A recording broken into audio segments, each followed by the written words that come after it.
بسم الله والصلاة والسلام على رسول الله. نرحب بكم في قناتكم وقناتي طبخ وتدابير نهال.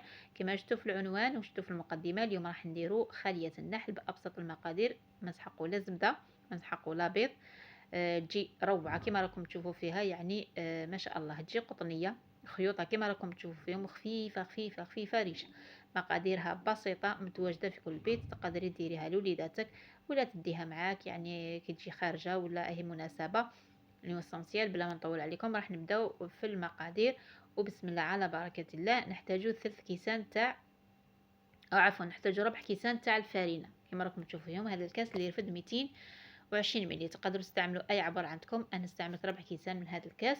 ودوك نقول لكم المول، القطر تاعو شحال. عندنا رشه مليحه تاع الملح، وعندنا مغرف كبيره تاع السكر، ومغرف كبيره تاع خميره الخبز. وكما راكم تشوفوا فيها انا دائما مستوسه، دائما نقص شويه ومن بعد نعاود نزيدها.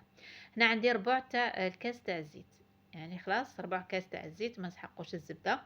وعندي علبه تاع ياغورت طبيعي ولا ياغورت ناتشو. فوالا. راح نزيد هنا مغرف صغيره تاع خميره الحلويات، المغرف الصغيره كامل. وراح نحتاجو باه نلمو العجينه تاعنا كاس الحليب، كاس عفوا تاع الحليب اللي يكون دافي. تقدروا تحتاجوا حتى الكاس وربع، انا درت الكاس كومبلي يعني وربع كاس. راح نحتفظ به، نشوف الى نزيدو الى لا. فوالا هذا واش نحتاجو في المقادير تاعنا. راح نلم العجينه تاعي، وهنا تقدروا تستعملوا يعني الناس اللي متنجمش تدلك بيدها تقدروا تستعملوا البيترا. انا خدمت بيدي هكذا باش تشوفوا بلي كامل تقدروا تخدموا، يعني ماهيش حاجه صعيبه وماهيش الحاجه اللي تحتاج هذاك الدلك بزاف. فوالا هاي العجينه تاعي لميتها، وكما قلت لكم انا ما درتش فيها، يعني ما زدتلهاش الحليب. كما راكم تشوفوا فيها هذاك الربع تاع الكاس تاع الحليب ما زدتوش، يعني دالي كاس بالضبط. العجينه تاعي لازم تخلوها، والعجينه تاعكم لازم تخلوها طريه كما راكم تشوفوا فيها، يعني ما تنشفوهاش بزاف، ما ديروهاش ناشفه بزاف. فوالا راح ندير على البلان دو طرافاي، وراح ندلكها واحد 4 دقائق حتى ل5 دقائق، غير هكذا غير بشويه فقط.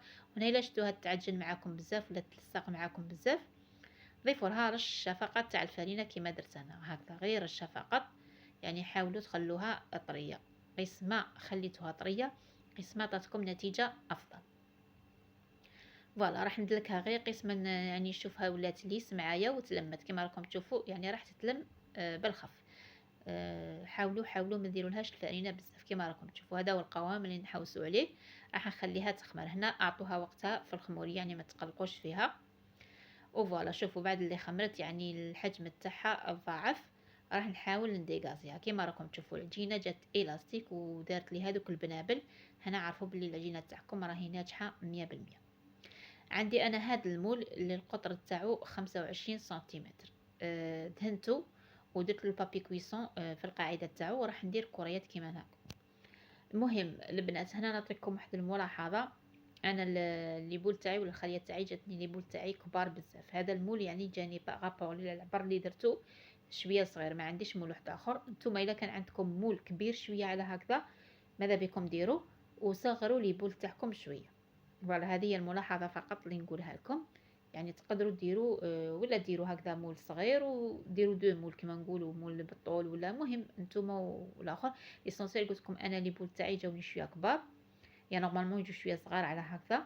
حاولوا ديروا مول شويه كبير على هذا. انا درت قلت لكم اللي القطر تاعو 25 سنتيمتر. هذه الملاحظه بغيت نعطيها لكم. فوالا هاي وليك يعني بعد ما خمر معايا راح يخمر ثمثم يا البنات، يعني بمجرد انكم تقلعوا يديكم من من تبوليوه كامل هكذا وتغطوه. ديباراسو البلون دو طرافاي وروحوا شعلوا الفرن تاعكم، ما راحش يدي معكم وقت كبير مره ثانيه باش يخمر.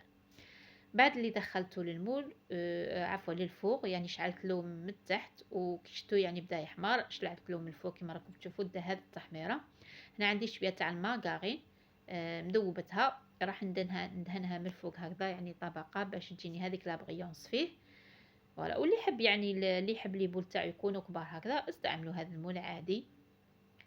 هنا عندي كمية تاع العسل راح نديرها من الفوق اختيارية، اللي حبت تدير العسل اللي حبت تدير يعني حليب مركز محلى نتوما لكم اختيار. قلت لكم تجي روعة يا البنات، النتيجة كانت قدامكم يعني تجي ولا روعة هكذا. وراح نخليها تريح شوية، يعني هنا راهي سخونة مازالها سخونة. ماذا بكم يعني الزبدة والعسل إلا درتوهم ديروها وهي سخونة وخلوها حتى تبرد تماما. راح نقلبها ونقلع عليها البابي كويسون من تحت ونحطها في طبق التقديم، وشوفوا النتيجة النهائية، يعني طرية طرية طرية ما شاء الله عليها. فوالا كما راكم تشوفوا فيها قطنية. قلت لكم تقدروا ديروها لوليداتكم، تقدروا ديروها هكذا خبزة وتدوها معاكم في يدكم كي تكونوا خارجين، يعني رايحين تضيفوا ولا رايحين لداركم، ولا المهم حاجة بريزونطابل، حاجة في البنون. تقدروا كما تقدروا هاد الكوريات يعني تحشوهم، تقدروا تحشوهم بالفرماج، تقدروا تحشوهم بالشوكولا، يعني لكم الاختيار. انا درتها كما نقولوا غير هكذا وحدها وجات هايله يا البنات. شوف ولا اروع، يعني النتيجه راهي تهدر وحدها. فوالا هذه هي الوصفه تاع نهار اليوم، ان شاء الله تكون عجبتكم. نتمنى يعني تجربوها تخلوا لي رايكم في التعليقات، ونقول لكم تهلاو في صحتكم. ما تنسونيش بهذاك الجام، ربي يحلي لكم الايام ان شاء الله. وما تنسوش الاشتراك في القناه وتفعيل زر الجرس حتى يصلكم كل ما هو جديد. تهلاو في صحتكم، مع السلامه.